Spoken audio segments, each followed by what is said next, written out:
2025-26ನೇ ಸಾಲಿನ ವಿವಿಧ ಸಾಂಘಿಕ ಚಟುವಟಿಕೆಗಳ ಉದ್ಘಾಟನೆ ಹಾಗೂ ಪ್ರಥಮ ವರ್ಷದ ವಿದ್ಯಾರ್ಥಿಗಳಿಗೆ ಸ್ವಾಗತ ಸಮಾರಂಭವು ಗಜೇಂದ್ರ ನಗರದ ಶ್ರೀ ಅನ್ನದಾನೇಶ್ವರ ITI ಕಾಲೇಜು ಆವರಣದಲ್ಲಿ ನಡೆಯಿತು. ಕಲಿಸಿದ್ರಂದ್ರೆ ಫಿಟ್ಟರ್ ಕಲಿಸುವಂತ ಜೆಟಿಒ ಎಲೆಕ್ಟ್ರಿಷಿಯನ್ ಕ್ಯಾಲ್ಕುಲೇಷನ್ ಕಲಿಸ್ಬಿಟ್ಟ. ಸರ್ ಏನೋ ಕಲಿಸಿದ್ರು, ಅವ್ರು ಏನು ಕಲಿಸಿದ್ರು ನಮ್ಗೆ ಗೊತ್ತಿಲ್ಲ. ಪರೀಕ್ಷೆ ಕೂತಾಗ ಯಾವ ಕ್ವಶನಿಗೂ ಅವ್ರು ಹೇಳಿದ್ದಿಲ್ಲ, ಬೇರೆನದಾವ. ನಾವು ತಯಾರಾಗಿದ್ದ ಬೇರೆದಕ್ಕಾಗಿವಿ, ಅಲ್ಲಿ ಹೋಗಿ ಕೂತ್ಕೊಂಡಾಗ ಬೇರೆ ಅದಾವ. ಆದರೂ ನಾವು ಯಾರನ್ನೂ ಇವತ್ತಿಗೂ ಕೂಡ ಸರ್ನ ತೆಗಳ್ತಿಲ್ಲ. ಕಾರಣ ಏನಂದ್ರೆ ಅಲ್ಲಿರುವಂಥ ಮ್ಯಾನೇಜ್ಮೆಂಟ್ ಎಲ್ಲ ವ್ಯವಸ್ಥೆನ ಕಲ್ಪಿಸಿಕೊಟ್ಟಿರಲಿಲ್ಲ. ಬಟ್ ನೀವು ಎಷ್ಟು ಲಕ್ಕಿ ಇದ್ದೀರ ಅಂದ್ರೆ ಗದಗ ಜಿಲ್ಲೆ ಒಳಗೆ ಒಂದು ಒಳ್ಳೆಯ ITI ಕಾಲೇಜ್ ಯಾವುದಂದ್ರೆ ಅನ್ನದಾನೇಶ್ವರ ಕೈಗಾರಿಕಾ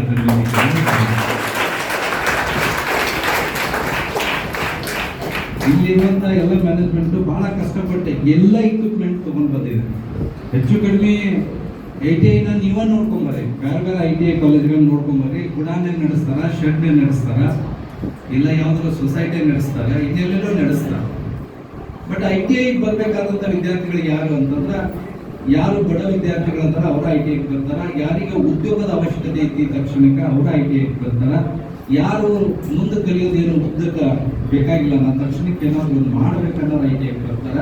ಮತ್ತು ಕೆಲವರು ನನಗೆ ಸೈನ್ಸ್ ಆಗಂಗಿಲ್ಲ, ಕಾಮರ್ಸ್ ಆಗಂಗಿಲ್ಲ, ಬರ್ಯಾಕೆ ಬರಂಗಿಲ್ಲ, ಓದಕ್ಕೆ ಬರಂಗಿಲ್ಲ, ನಂಗೆ ಬೇಡ ITI ಬರ್ತೀನಿ ಅಂತ ಬರ್ತಾರೆ.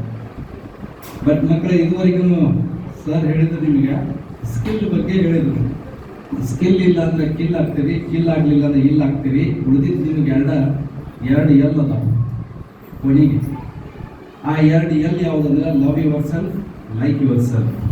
ನಿಮ್ಮನ್ನು ನೀವು ಪ್ರೀತಿಸಬೇಕು, ನಿಮ್ಮನ್ನು ನೀವು ಇಷ್ಟಪಡಬೇಕು. ಯಾವಾಗ ನೀವು ಇದನ್ನು ಮಾಡ್ತೀರೋ ಅವತ್ತು ನೀವು ಉನ್ನತವಾದಂಥ ಹುದ್ದೆಗೆ ಇರ್ತೀರಿ. ಇದಕ್ಕೆ ಒಂದು ಉದಾಹರಣೆ ಹೇಳ್ತೀನಿ ನಿಮಗೆ. ಸರ್ ವರ್ಲ್ಡ್ ಸ್ಕಿಲ್ ಕಾಂಪಿಟೇಷನ್ ಬಗ್ಗೆ ಹೇಳಿದರು. ನೀವು ನಡುಕಟ್ಟಿನಂತ ಹೆಸರು ಕೇಳಿರ್ಬೋದು ನೀವೆಲ್ಲ. ಇವತ್ತು ಇನ್ಕಮ್ ಟ್ಯಾಕ್ಸ್ ಡಿಪಾರ್ಟ್ಮೆಂಟ್ನವರು ಏನೂ ಸಾಲಿ ಕಲಿದೇ ಇರುವಂಥ ಒಬ್ಬನ ಮನೆಗೆ 3 ಸಲ ರೈಡ್ ಮಾಡ್ಯಾರಂತಂದ್ರೆ ಅವ ಯಾರಂದ್ರೆ ನಡುಕಟ್ಟಿನವರು ಕೂರ್ಗಿ ತಯಾರು ಮಾಡ್ತಾರೆ, ಕುಂಟಿ ತಯಾರು ಮಾಡ್ತಾರೆ, ಟ್ಯಾಕ್ಟರ್ಗೆ ಬೇಕಾಗಿರುವಂಥ ಎಲ್ಲ ಉಪಕರಣ ತಯಾರು ಮಾಡ್ತಾರೆ. ಅವರ ಆದಾಯ ಒಂದು ದಿವಸಕ್ಕೆ ಒಂದು ಟೈಮಿಗೆ 50 ಲಕ್ಷ ದಾಟಿತ್ತು. ಒಂದು ಯೋಚನೆ ಮಾಡ್ರಿ, ನೀವು ಏನೂ ಕಲಿದೇ ಇರುವಂಥ ಒಬ್ಬ ವ್ಯಕ್ತಿ ಪ್ರತಿ ದಿವಸ 50 ಲಕ್ಷ ರೂಪಾಯಿ ಗಂಟೆ ಆದಾಯನ ಗಳಿಸ್ತಾನೆ. ಆದಾಯ ಅದು ಲಾಭ ಅಲ್ಲ, ನಾ ಹೇಳೋದು ಪದ ತಿಳ್ಕೊಳ್ಳಿ. ಯಾಕಂದ್ರೆ ಅದರಲ್ಲಿ ಖರ್ಚುಗಳಿರ್ತಾವೆ, ಅವನು ತೆಗೆದ ಮೇಲೆ ಅವ್ನು ಬಿಡಿಯತಕ್ಕಂಥದ್ದು ಲಾಭ.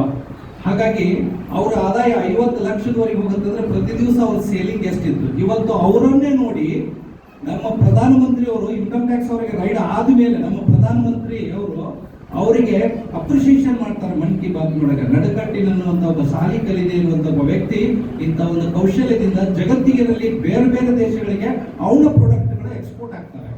ಹಂಗಂದ್ಮೇಲೆ ನೀವು ಯೋಚನೆ ಮಾಡ್ಬೋದು, ಈಗ ನೀವು ಬರೀ ಫಿಟ್ಟರ್ನವರಿಗೆ ಫೈಲಿಂಗ್ ಮಾಡೋದಂದ್ರೆ ಬೇಸರ ಆಗುತ್ತೆ. ಇಲೆಕ್ಟ್ರಿಷಿಯನ್ದವ್ರಿಗೆ ನನಗೆ ತಿಳ್ಬಿಟ್ಟು ಹೊಸ ಹುಡುಗರು ಬಂದವರಿಗೆ ಟ್ವಿಸ್ಟ್ ಮಾಡೋದು ಕಲಿಸ್ತಾರೆ. ನೀವು ಕಾಪರ್ ವೈರು ಅಲ್ಯೂಮಿನಿಯಂ ವೈರ್ ಕೂಡಿಸಿ ಹೆಂಗೆ ಟ್ವಿಸ್ಟ್ ಮಾಡಬೇಕಂತ ಹೇಳಿ ಪ್ರಾಕ್ಟಿಕಲ್ ಬುಕ್ದೊಳಗೆ ಅವನ್ನ ಡೈಗ್ರಾಮ್ ತೆಗೆದು ಟ್ವಿಸ್ಟ್ ಹೆಂಗೆ ಮಾಡ್ಬೇಕಂತ ಕಲಿಸ್ತಾರೆ. ಅದು ಸಿಂಪಲ್ ಇರ್ಬೋದು. ನಾವು ಟ್ವಿಸ್ಟ್ ಮಾಡೋದಕ್ಕೂ ಇಲೆಕ್ಟ್ರಿಷಿಯನ್ ಕಲಿತಂಥ ಸ್ಕಿಲ್ ಆಗಿರುವಂಥ ಹುಡುಗ ಟ್ವಿಸ್ಟ್ ಮಾಡೋದಕ್ಕೂ ವ್ಯತ್ಯಾಸ ಐತಿ. ನಾವು ಮಾಡಿದ್ರೆ ಕಾರ್ಬನ್ ಬಂದ್ಬಿಡುತ್ತದು, ನೀವು ಮಾಡಿದ್ರೆ ಅದು ಕಾರ್ಬನ್ ಬರಂಗಿಲ್ಲ. ಕಾರಣ ಏನಂದ್ರೆ ಅದು ಮಧ್ಯದೊಳಗೆ ಒಂದು ಸ್ವಲ್ಪ ಗ್ಯಾಪ್ ಕೊಡಲಾರ್ದಂಗೆ ಟ್ವಿಸ್ಟ್ ಮಾಡಬೇಕಾಗತ್ತೆ. ಆ ಟ್ವಿಸ್ಟ್ ಆದಾದ ಮೇಲೆ ನೀನು ಪ್ರಾಕ್ಟಿಕಲ್ ಸರಿ ಐತಿಲ್ಲ ಸರ್ ನೋಡಿ ಫೈನಲ್ ಮಾಡ್ತಾರೆ. ಇಲ್ಲಿಂದನೇ ಆರಂಭ ಆಗುತ್ತ ಕೌಶಲ್ಯ ಅಂದ್ರೆ ಏನಂತ ಹೇಳಿ. ಈ ಕೌಶಲ್ಯ ನೀವು ಚೆನ್ನಾಗಿ ಮಾಡ್ಕೊಂಡಿದ್ರೆ ಬೇಕಾದನ್ನ ಸಾಧಿಸ್ಬೋದು. ಮಕ್ಕಳು ಇವತ್ತು ಎಲ್ಲಿಗೆ ಬಂದಿದೆ ಅಂದ್ರೆ, ನಾನು ನಿಮಗೆ ಮುಖ್ಯವಾಗಿ ITIದವರಿಗೆ ಸರ್ ಹೇಳಿದ್ರು ಉದ್ಯೋಗ ಅವಕಾಶದ ಬಗ್ಗೆ, ಕೌಶಲ್ಯದ ಬಗ್ಗೆ ಹೇಳಿದ್ರು. ನಾನು ಅದು ಮುಂದುವರೆದ ಭಾಗ ಹೇಳ್ತೀನಿ. ಇವತ್ತೆಲ್ಲರ ಜಗತ್ತನ್ನ ನಾಲೆಜ್ ಆಳಾಕತೈತಿ ಅಂತ.